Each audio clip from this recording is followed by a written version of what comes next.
जय भीम, जय संविधान साथियो.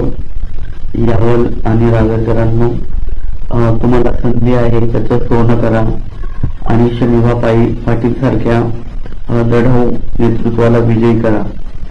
कारण इतिहासामध्ये तुमचं नाव होणार आहे. शनिभाई पाटील जर विजयी झाल्या तर नक्कीच जळगाव जिल्हा, रावेर तालुका, यावल रावेर अशा दोघं मिळून जो तालुका आहे, मतदारसंघ आहे, त्याचं देखील इतिहासात नाव कोरलं जाणार आहे.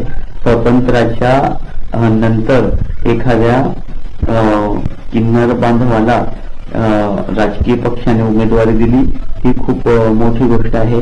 आणि वंचित बहुजन आघाडीचे श्रद्धेय बाळासाहेब आंबेडकर यांनी शनिभाई पाटील सारख्या नेतृत्वाला, लढाऊ नेतृत्वाला संधी दिलेली आहे.